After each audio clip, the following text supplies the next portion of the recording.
Bacon.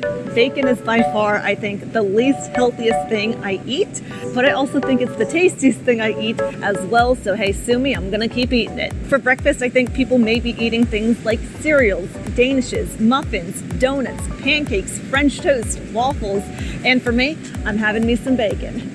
Bacon has nutritional value like protein, vitamin B1, potassium, though at the same time, pigs are fed a diet of corn, soy, and grains, and these three crops are sprayed with a lot of pesticides and herbicides. These three crops also fatten up the animal. I don't think that the fat content in pigs is the healthiest. So with pork, I would aim to eat more leaner cuts of pork, but in general, I love me some bacon, so therefore I want to buy the healthiest version of bacon. I think the first step to buying healthy bacon is, if you can, buy it from a local farmer. The bacon that we get is just 3 ingredients: pasture-raised pork, water, and sea salt.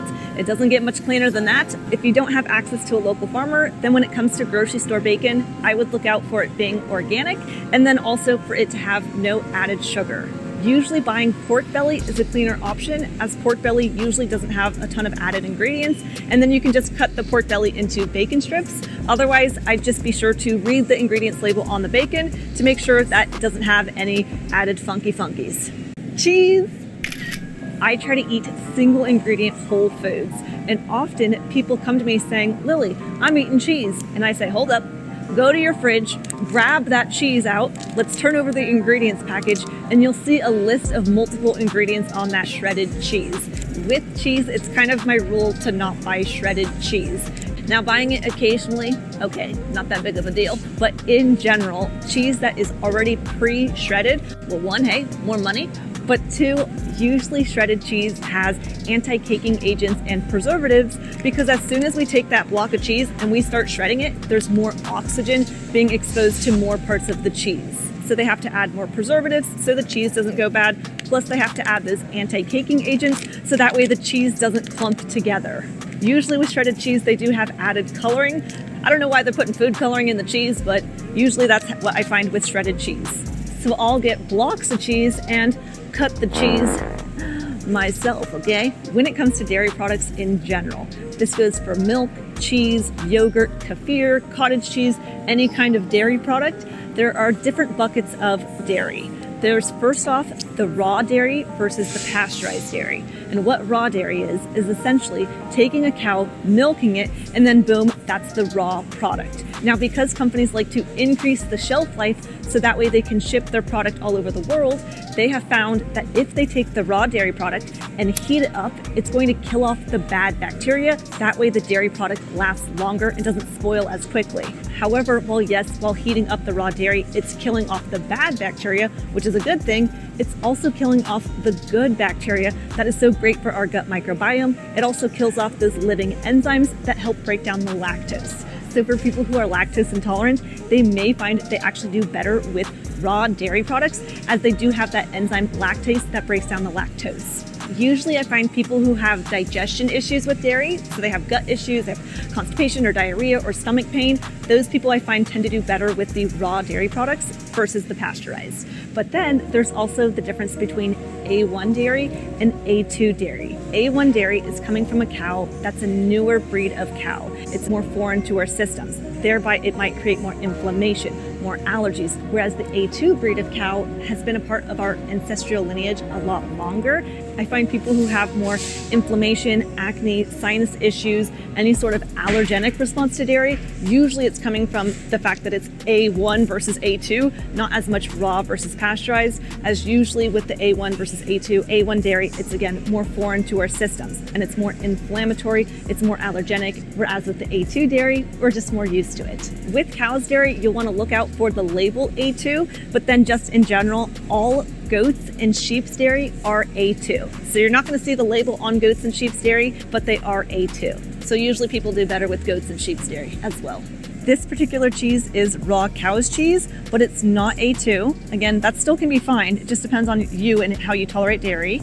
And this particular cheese is goat's cheese. It's A2, but it's not raw. So really depending on how you tolerate dairy, you may want to look out for both being raw and A2, but otherwise just food for thought on the differences between raw and pasteurized and A1 and A2. olive and avocado oil.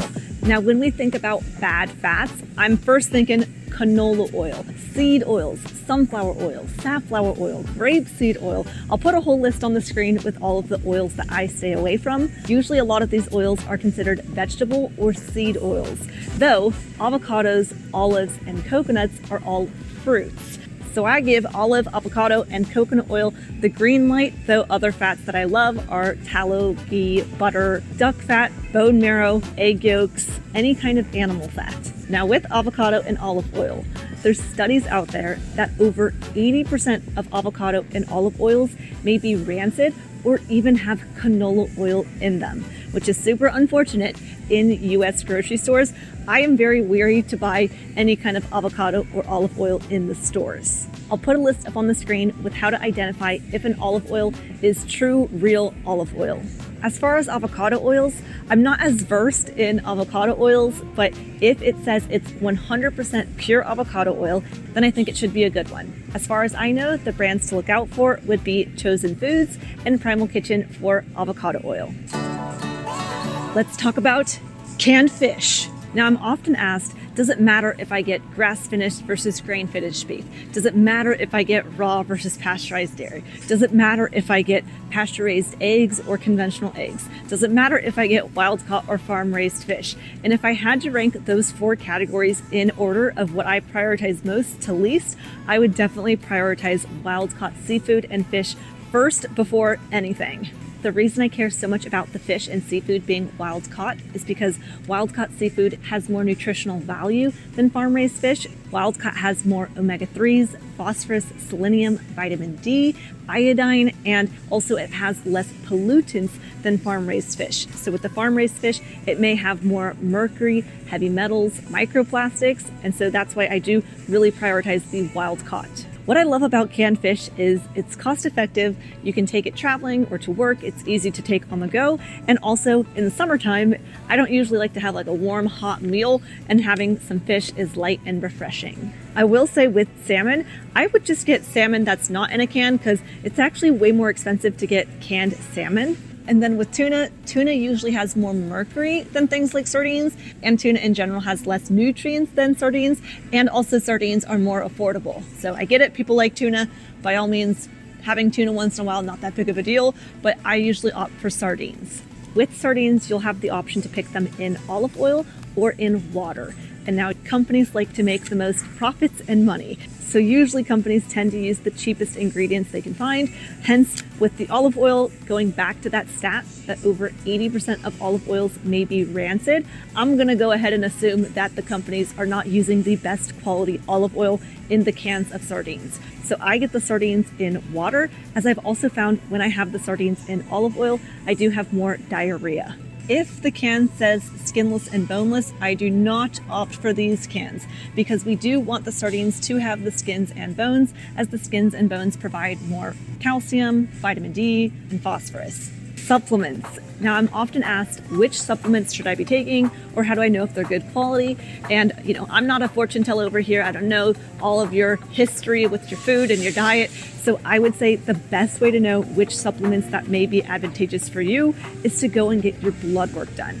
I was super surprised when I got my blood work done how I was lower in things like selenium, copper, and zinc when I personally eat a ton of foods very high in selenium, copper, and zinc. I don't think most supplements are meant to be taken long term. Often they're more of a corrective issue, and the bulk of nutrition should be coming from food. That said, most people are reported to be deficient in vitamin D. I would look out for vitamin D3 on the bottle. Another one is magnesium. Often a lot of people are low in magnesium just because of nowadays, due to our soil health and monocropping, our foods are not as rich in magnesium. That said, then it's like, well, which magnesium am I supposed to get? There's glycinate, there's citrate, there's taurate, there's malate. How do I know which magnesium is the best? Well, all forms of magnesium are different and they have different roles in the body. Magnesium citrate can help with digestion and relieving constipation. Magnesium malate can help with migraines, depression, and chronic pain. Magnesium glycinate can help improve sleep and relaxation. Magnesium taurate can help with heart health and regulating blood pressure. There are some magnesium bottles you'll be able to find that have multiple forms of magnesium. Usually I've seen magnesium bottles with 2 or 3 forms of magnesium, though as far as I know, there's only one magnesium on the market that has 7 forms of magnesium in it. That's the magnesium I take. The brand is called Optimizers. So for me, it's kind of like taking my magnesium multivitamin since I'm getting multiple forms of magnesium and kind of covering my bases with all those different forms of magnesium. Again, the magnesium I take is with Optimizers. I do have a discount code with them too, so I'll leave a link in the description, or you can get a discount going to the URL buyoptimizers.com/Lillie Kane. Can we just look at this grapefruit for a moment? It's the size of my face. Also, look at this nice orange. Yogurt. Now there's like a million bajillion yogurts to pick. And again, I would look out for raw, I would look out for grass-fed, I would look out for A2 or goats and sheep's yogurt, especially for people who do have sensitivities to dairy.